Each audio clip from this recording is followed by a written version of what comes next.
my voice? Yes. Okay, sorry, I have laryngitis and not much power. Okay. Feedback. Yeah. Okay. Okay. I found an app.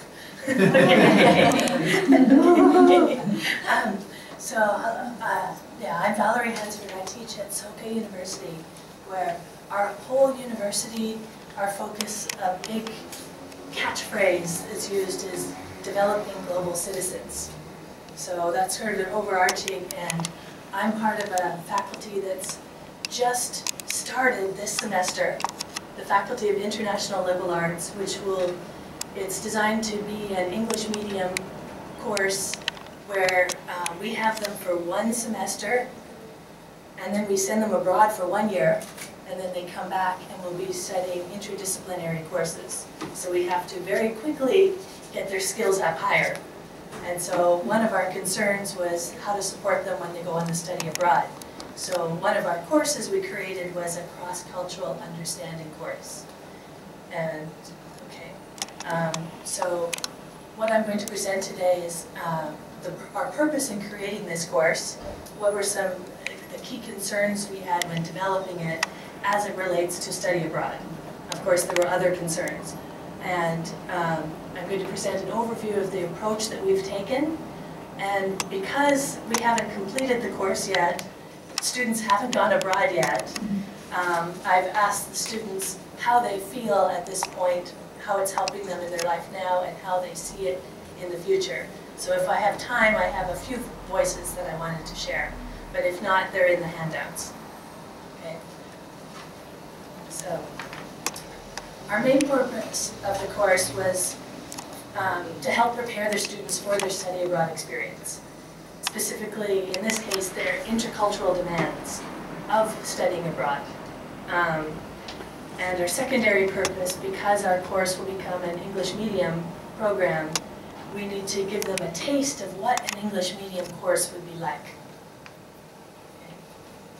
So, as I mentioned earlier, one of our concerns or challenges is we only have them for one semester before we send them away.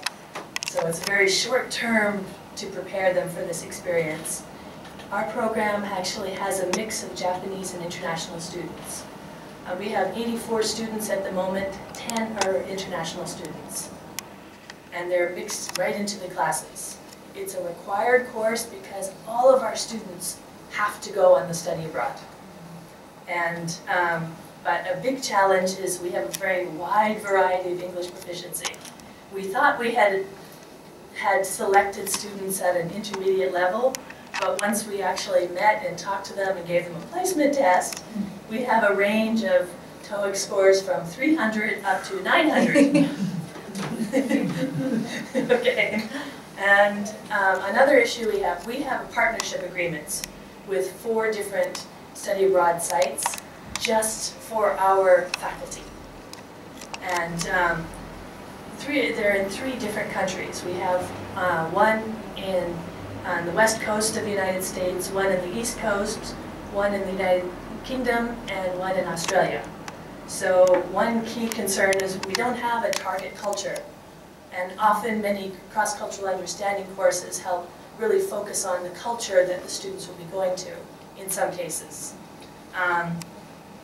And part of being a required course developing for an English medium, we actually selected a textbook, theory-based textbook for native English speakers. And so dealing with that's of course a challenge, dealing with this very low proficiency, helping them understand the theory. And that's why my topic was incorporating theory and practice into the course. Okay. Let's see. So then, with those concerns, in terms of study abroad, 2 very clear objectives we had. We wanted the students to be able to connect the course content to their own experience. We've often found that students will, okay, we study this in class, and then they go abroad and they come back, why didn't you tell me about this? And it's like, it was in the course. And so there was a disconnect in many cases. We wanted to draw that direct connection between what's going on in their own lives and what's in the book. And another key thing that came up was the students should be able to talk about their own culture. I think that's a lot of that is connected with Omukaga-kusho, a lot of wanting, maintain Japanese identity and being able to promote Japanese culture to the world. And so we had to address that concern as well, helping them to understand their own culture. So in order to do this, big overall approach that we took was, instead of often the culture specific for one particular area, I chose a sort of a general approach, culture in general, talking about cultural dimensions theory. This is the old version. Okay, there's an error in there. For an example of what I mean by cultural dimensions theory might be high context culture, where the words are not as important. You have to read the surrounding environment to get the message. Versus low context, which there isn't a shared experience, so you have to be very clear in words what you're referring to. Now, right here, it looks like black and white. It's this or this. But cultural dimensions theory is actually, it's a continuum. It's just in comparison to the other culture, which are you more like? Another one is collectivism versus individualism. The idea of, do you do it yourself, relying on yourself to study and do that, or is it important to be working with the group and relying the interreliance within the group? That's what I mean by cultural dimensions theory. Okay, so that was sort of the basic content that we chose. Another concern was, many of our students are low proficiency. How can we help them understand this native speaker text?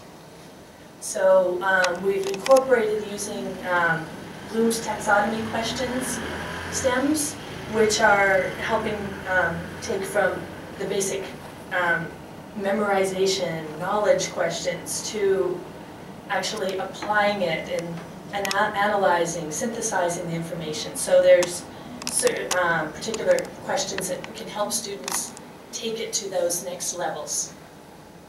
Okay.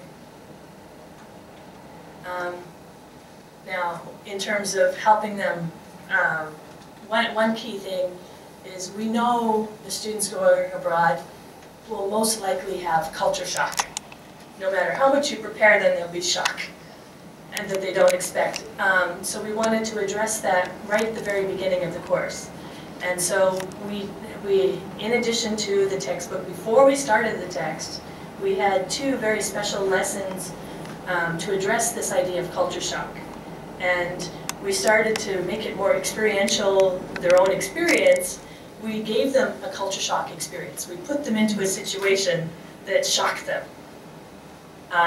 There was different approaches they're taking. But then the key element was trying to debrief that experience. Why were they surprised? What was unusual? Getting to the idea of what their expectations were and why what was happening in that experience didn't match their expectation, what they thought was normal. At the same time, after that, we introduced the culture shock stages, where it's, at first you come in, it's a honeymoon, it's really, oh, this is all exciting, and then something happens, and it's like, oh, shock, and you get sick, and that kind of thing, and then you start to adapt and adjust, and you come back up. So we introduced those stages, and we tried to really draw a parallel connection between not only that shock experience that they had, but also the fact that they're all in the first year at a university, and things were different between their high school and their university. So really trying to help them draw that connection, because often personally when I've introduced culture shock to students, they're like, oh, I'm not having culture shock, I've never been abroad. I don't know anything about what that's like. And so getting the idea of culture is not limited to nations either, but also social groups. Okay. Another part of, did I get it up? It's okay. Another part of this was using a framework for teaching and learning culture called Moran's Cultural Knowings Framework. But I incorporated those elements and ideas into two specific things. We developed case studies, and we used the case studies to analyze the cases through this framework, and then also we had them do reflective journals addressing a key learning point using those same parts of the framework to help them develop these reflection and analytical skills, because we thought that would help them become more independent when they're there, kind of going, okay, something happened, what do I do? Let me think through this process.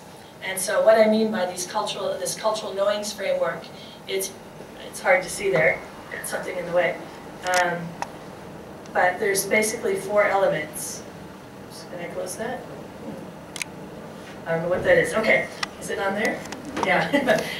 Know about is, oh, thanks. Okay. This is the first part where often when you're approaching culture, it starts. These are facts, information, documented reasons, like this is why people do it this way. Just finding that knowledge. Then knowing oneself is sort of, that's where they start to discover their own feelings or thinking about something because they're faced with something different. They kind of, not just, well, I think that's strange, but why do they think it's strange? Take it to the deeper level.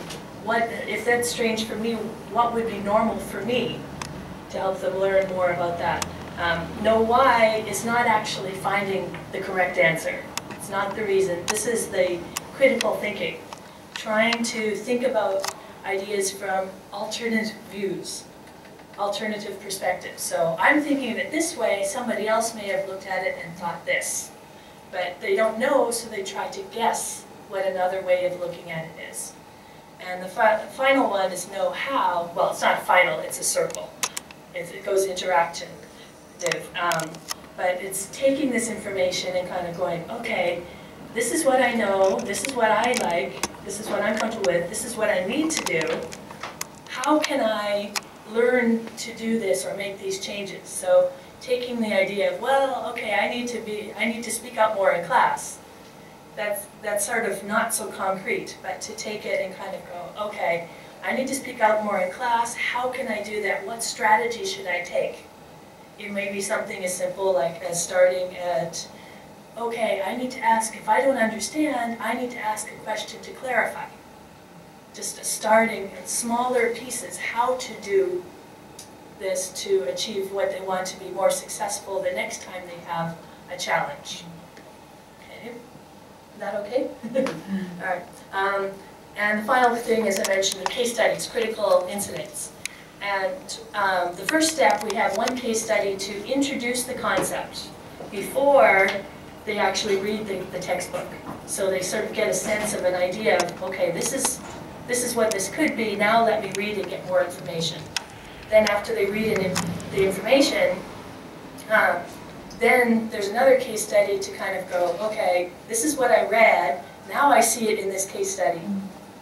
And then they can try and role play these situations, bringing in the pragmatic skills to learn how to do this. And the final point is then they, as a pair or in groups, create their own critical incident based on that idea from their own experience. When they see, okay, this is how it applied, this is something that happened to me, and I think it's connected to this issue because, so that way it's really drawing on their own experience. Okay? So what do I mean by case study? This is very big. It takes a lot of, should I read it? Okay, Hanako goes abroad to the United States and has an American roommate. She's excited to be in America and wants to make friends. She's doing well in her classes and she started to feel confident in her ability to speak English. She sees her American roommate studying at the time. They say hi to each other, but they have never really talked. Both of them have been too busy so far with their homework. She wants to become better friends with her roommate and thinks of a way to get to know her. One day, Hanako asks her American roommate, "Do you have a boyfriend? Why don't you go out more?" Suddenly, her American roommate stands up and walks out of the room and yells, "That's none of your business." So it's kind of, oh, wow, okay, what happened? Something happened here. And so this was one of the ones they analyzed, and this is one student voice. Okay. Oh, I'm okay for time.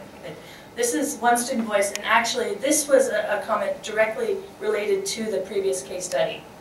And she actually wrote, "I have some experience with the same situation," sort of connecting to her own experience. One of my friends, now I didn't correct any grammar. This is their true words, or they wrote it down for me. "What is job your father and mother? When I and my friend didn't make good relationship, we were just becoming friends then. I think these questions often feel uncomfortable and rude." So she started thinking, well, I wanted to do this, but... And so she was from the other side, so she was able to think of what the American roommate may have felt. Another student connected to her, she was Japanese, but, well, or what they would say, I guess, in Japan, hafu, or double, depending on your... And she actually wrote, "My mother is Chinese, so I have an idea that is different from others.